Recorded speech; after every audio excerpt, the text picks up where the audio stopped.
Hoy! Eto na naman ako, si Jamil. At ngayong araw, bibisita tayo sa isa nating client.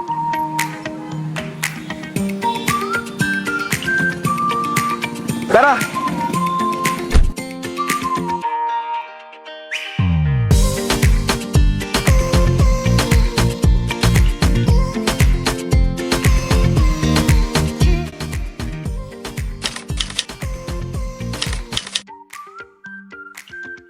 So yun guys, nandito tayo sa Fresh Options Pampanga branch, isa sa valued customer ni Condor. Tara, kamusta natin ang kanilang mga staff.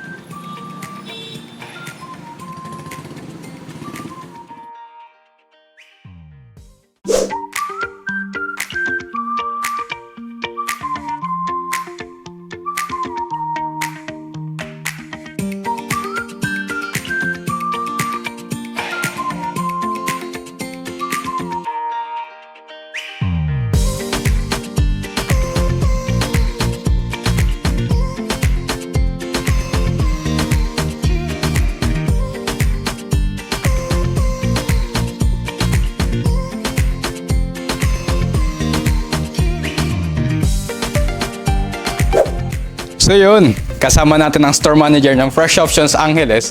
Sir, okay lang po mapakilala natin sarili na, sir? Ako po si Johnny Pabuna, nagtatrabaho dito sa Fresh Option Branch Angeles. 18 years na ako nag-work dito po. Tagal na po. Kung matatanong ko lang, sir, ano po mga product na ino-offer niyo po dito sa Fresh Options Angeles po? So meron po kami mga fresh meat, especially meron kami beef, pork, chicken, and then mga condiments, and then fresh vegetables product, and then mga processed foods. Ayun, ang dami pala. Ang dami nilang ino-offer dito. Sir, matanong ko lang po, gaano po kayo katagal na gumagamit ng POS at saka napapadali po ba nito trabaho niyo? Yes sir, actually 7 years na po kaming gumagamit, and then mas mabilis tsaka maganda po yung transaction po, and then mga files and documents po. So yun lang sir, maraming salamat po sa pag-welcome sa amin dito sa Fresh Options Angeles at maraming salamat sa pagpili sa Condor POS po. Salamat po. Yun, kung gusto nyo naghahanap kayo ng fresh na meats, dito na kayo sa Fresh Options Angeles. Ayun, tapos na ang Condor Partner Series Episode 1. Abangan na mga susunod na episode.